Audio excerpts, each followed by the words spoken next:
Hello dear viewers, BD Answers presents via Learning Monster in May, powered by English A to Z. আজকের এপিসোডে আমরা প্রথমেই জানব WH question. কেউ জানে না কখন কোথায় কবে কার সাথে কার মন ধরা দেবে, তাই না? এই যে এতগুলো প্রশ্ন, এই প্রশ্নগুলো জানতে চাইলে আমাদের WH কোয়েশ্চেন সম্পর্কে জানতে হবে।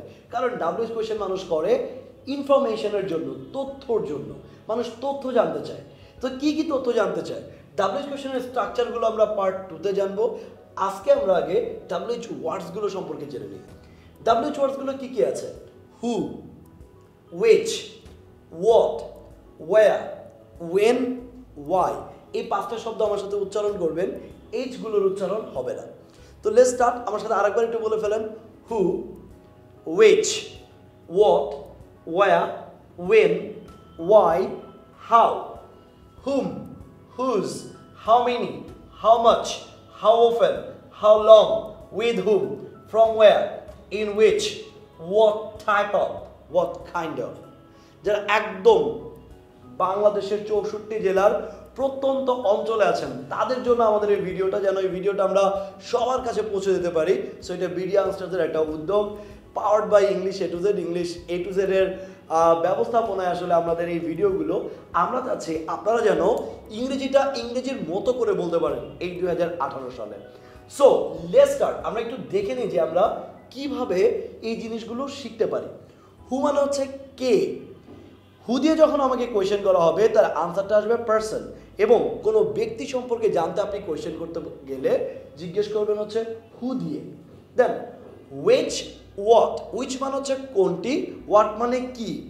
এই দুটোর আনসারটা আসবে থিং, বস্তু। থিং রিলেটেড কোনো কোয়েশ্চেন জিজ্ঞেস করতে গেলে আমরা which বা what দিয়ে কোয়েশ্চেনটা করব। নাম্বার 4, where, where মানে হচ্ছে কোথায়। এর আনসারটা আসবে প্লেস। প্লেস রিলেটেড কোয়েশ্চেন করলে আমরা কোয়েশ্চেন করব কি দিয়ে? where দিয়ে। নেক্সট when, কখন।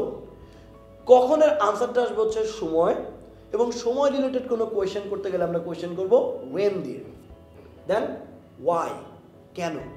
why এর আনসারটা আসবে একটা রিজন, এবং why এর আনসার দেওয়ার খুব ভালো উপায় আছে। আমরা পার্ট 2তে দেখব যে প্রত্যেকটা কোয়েশ্চেনের আনসার কিভাবে দিতে হয় এবং কোয়েশ্চেনগুলো কিভাবে মেক করতে হয়। হাউ, হাউ এর অর্থ হচ্ছে কিভাবে। আমরা ওয়েটা, প্রসেসটা সম্পর্কে জানব। নেক্সট হচ্ছে হুম। হুম মানে হচ্ছে কাকে, এবং হুজ মানে হচ্ছে কার। এবং কাকে এবং কার জিজ্ঞেস করলে আপনার আনসারটা আসবে পারসন, এবং পারসন রিলেটেড কোয়েশ্চেন করতে গেলে আমরা হুম বা হুজ, কার বা কাকে জিজ্ঞেস করতে গেলে আমরা হুম বা হুজটা দিয়ে কোয়েশ্চেন করতে পারি। হাউ মেনি, হাউ মেনি মানে হচ্ছে কতগুলো। কতগুলোর আনসারটা আসবে একটা নাম্বার, এবং নাম্বার রিলেটেড কোনো কোয়েশ্চেন করতে চাইলে কয়টা, কয়জন, কত, কয়টা, এরকম যে কতজন, এরকম জিজ্ঞেস করতে গেলে আমরা হাউ মেনি দিয়ে জিজ্ঞেস করব।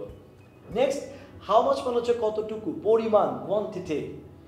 পরিমাণ কতটুকু জানতে গেলে আমরা হাউ মাচ দিয়ে জিজ্ঞেস করব। অ্যান্ড নেক্সট হচ্ছে হাউ অফেন। হাউ অফেন মানে হচ্ছে কতবার, বার, টাইমস, ওয়ান্স, টুয়াইস, থ্রাইস, এই যে আরো কতবার, 4 টাইমস, 5 টাইমস, 10 টাইমস, এরকম টাইমস কতবার জিজ্ঞেস করতে আমরা হাউ অফেন নিয়ে আসবো। আমরা দেখবো হাউ অফেনের আনসারগুলো কিভাবে তৈরি করতে হয়। নেক্সট হচ্ছে হাউ লং। হাউ লং মানে হচ্ছে কতক্ষণ, ডিউরেশন, স্থায়িত্ব। যখন কোনো কাজ কতক্ষণ ধরে হচ্ছে এটা আমরা জিজ্ঞেস করতে যাব তখন আমরা ইউজ করব হাউ লং। কার সাথে, কার সাথে ওখানে গিয়েছো, কার সাথে ওখানে গিয়েছো, যে কারোর সাথে জিজ্ঞেস করতে গেলে আমরা কোয়েশ্চেনের ক্ষেত্রে উইথ হুম আনবো। খেয়াল করি হুম মানে কিন্তু কাকে, কিন্তু কার সাথে ইংরেজি কিন্তু উইথ হুজ না, উইথ হুম। তাহলে উইথ হুম কথাটার মানে হচ্ছে কার সাথে। যারা দেখছেন আমার সাথে কিন্তু কোরাস করবেন, একদম কোরাস করবেন। This is a very elementary class. যারা বাংলা বলতে পারেন, ইংলিশ দেখে পড়তে পারেন, তারা আমার এই B a learning monster in মেতে যদি 31টা ভিডিও দেখেন ইনশাল্লাহ আপনি কথা বলার চেষ্টা করতে পারবেন বা কথা বলতে পারবেন। কারণ এই লেসনগুলো দেখে আপনাকে কিন্তু বাসা আবার একটু প্র্যাকটিসও করতে পারবে, এবং প্র্যাকটিসও করতেই হবে। যদি সরাসরি কেউ আবার ক্লাস করতে চান you can come to English A to Z. So let's say from where কথাটার মানে হচ্ছে কোথা হতে। কোথা হতে মানে কি প্লেস। এরপর হচ্ছে ইন উইচ সামথিং, ইন উইচের পরে কিছু আসতে পারে। In which market, in which restaurant মানে কোন রেস্টুরেন্টে, কোন মার্কেটে, কোনটিতে, এটা জানার জন্য আমরা কোয়েশ্চেন করব ইন উইচ দিয়ে। And last one is what type of বা what kind of. What type of বা হোয়াট কাইন্ড অফ অর্থ হচ্ছে কি ধরনের জিজ্ঞেস করতে আমরা ইউজ করতে পারি হোয়াট টাইপ অফ বা হোয়াট কাইন্ড অফ। এবার স্ট্রাকচারটা দেখি। এই WH ওয়ার্ডগুলো আগে বসাবো, দেন এ মানে হচ্ছে অক্সিলারি ভার্ব, অক্সিলারি ভার্বটা আমাকে বসাতে হবে, then subject, then main verb, then object, then extension. যারা আমাদের সেন্সের ভিডিওগুলো দেখেননি, সেন্সের ভিডিওগুলো দেখলে আপনি জেনে যাবেন কোন সেন্সের জন্য কোন অক্সিলারি ভার্ব আসবে, কোন সেন্সের জন্য মেইন ভার্বটার কীরকম ফর্ম হবে। তাও একটু বলে দিচ্ছি, এই অক্সিলারি ভার্বটা 4 রকমের হয়: to be verb, to do verb, modals এবং কি টু হ্যাভ ভার্ব। এই জিনিসগুলো আমরা বসাবো। আমরা অনেক সময় WH কোয়েশ্চেন করতে গেলে ভুল করে ফেলি, অক্সিলারি ভার্বটা পরে দিই। কেমন? Why you are doing this, না why are you doing this. তো এই কোয়েশ্চেনের এই WH ওয়ার্ডগুলো দিয়ে কোয়েশ্চেন বানাতে গেলে বাক্যগুলো কেমন হবে সেটা জানতে কিন্তু পার্ট 2তে আপনাদেরকে কী রাখতে হবে, খেয়াল রাখতে হবে। সো আমি আশা করছি আপনারা পার্ট 2টা, যে আমাদের এই WH কোয়েশ্চেনের পার্ট 2টা, পার্ট 3টা এটা দেখবেন এবং WH কোয়েশ্চেন দিয়ে WH ওয়ার্ড দিয়ে যে কোনো কোয়েশ্চেন আপনারা মেক করতে পারবেন। Be a learning monster in May মাসে 31টা ভিডিও দেখে সত্যি আপনি একজন learning monster, English learning monster হয়ে যান। And it is powered by English A to Z। English A to Z এর অ্যাড্রেস এবং হটলাইন নাম্বার, আমি আমার লাইভ ক্লাস করার জন্য যদি কেউ ফ্রি ওরিয়েন্টেশন ক্লাস বা ক্লাস করতে চান, নাম্বারটা নিচে দেওয়া আছে।